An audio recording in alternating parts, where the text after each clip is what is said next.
Let's do one of the most effective kettlebell exercises ever. It has the ability to boost your metabolism 5 times more than normal circuit training, even with weights. But to get all that advantage, you need to get your technique in place and learn how to accelerate the weight from your hips. Because otherwise it's just gonna be swinging with no real power. And that's the power you put into every single repetition that counts. So let's deconstruct the exercise together. One of the most important things is that you have the kettlebell in front of you, like one step in front of you, and you go back and you fold your hips like that. So you're trying to actually squish your hands between the front of your hip and your thigh. And when you're here, you kind of spread your glutes so that you create some tension in the hips. You take your ribs down so that you don't relax the abs. And then imagine you have an elastic from your armpit and down to your tailbone here. So you really tense your back muscles as well. And here, it's like a position where you're able to shoot with an arrow, like poof.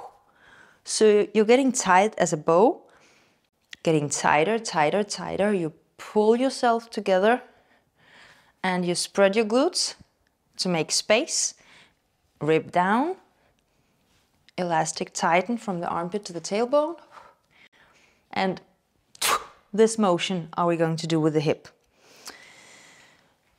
So now you kind of take hold of the kettlebell. And when you sit here, you're still not lifting, but get over with me and be patient because this is going to be really effective in the end. So your thumb is pointing a little backwards. And from here, you're not even lifting yourself up, but you have to kind of get yourself tightened up before you even go. That's where the power will come from. That's elastic energy you are creating here. So here, take your armpit, pull it down, so that even without lifting a kettlebell, you can imagine, okay, there is some connection from the arm to the body. And here, we're swinging it between the legs, really close up to the thighs, and punch it up. So this movement is very technical, but we'll kind of break it down. And on the way down, you just go down here, pull the kettlebell down, and pretend you pour the water out of your kettlebell while sitting back. Okay, so we'll do this again. First, create the tension. So sit back, fold your hips, ribs down, elastic in your back, thumb back. Your arm is not just hanging there. It's part of the rest of the body. So you take the armpit down and then you throw the kettlebell back. And it's like you are kind of zipping up a catsuit and pouring water out of the kettlebell on the way down. So zipping up a catsuit means that you're very close to your body and then you punch up. Many people think that it's an arm exercise and it's not. So if you're just trying to use your arm, then it will look like that because it's the hips moving that create the energy to get the kettlebell up. So very important to always focus on the hips, and we'll just do one more on this side. And the important thing here is actually to not hold so tight that you aren't able to let the kettlebell swirl around your wrist.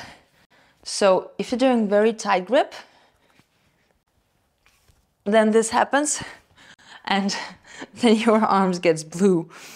So kind of hold onto it, but not too tight.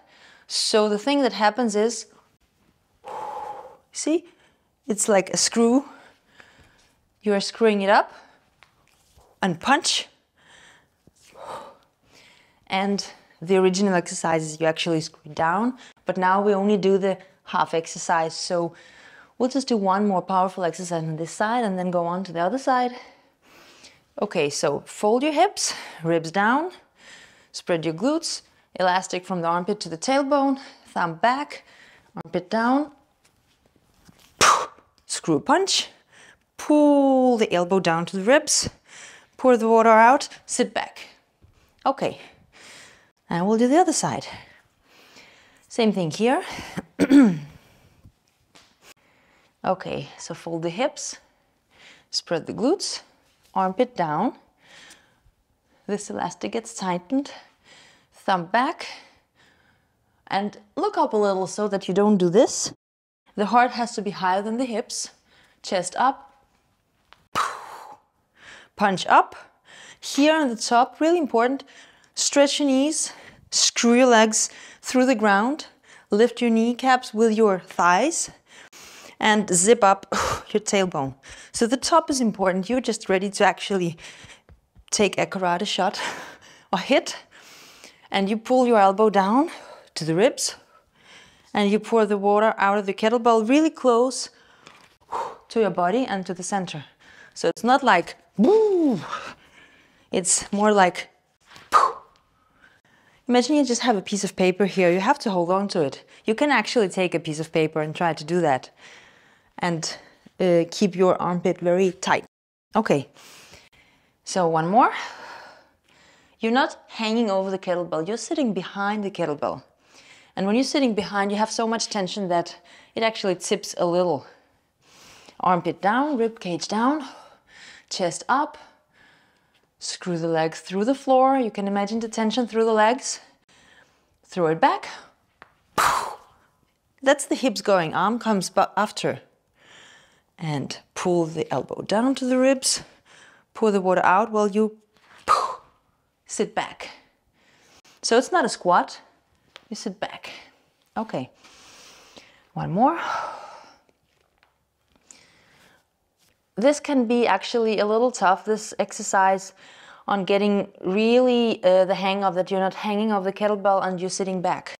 So to really engage the back side, do this, that it's actually right beneath you and between your legs. And then you'll really have to to not hang over it. Shift your weight more towards the heels, still the whole foot. And here, armpit down, chest up. And to get more power enough to get the kettlebell up, you really have to explode here. Ribs down. Somebody's holding the kettlebell, so you have space in your shoulder. Pull the elbow down. Pour the water out. Sit back. And when you're pouring the water out, the kettlebell is not in charge. You're in charge, so you have the brakes on. And you control the descent. Okay, so the last one from here. Armpit down, ribcage down, chest up.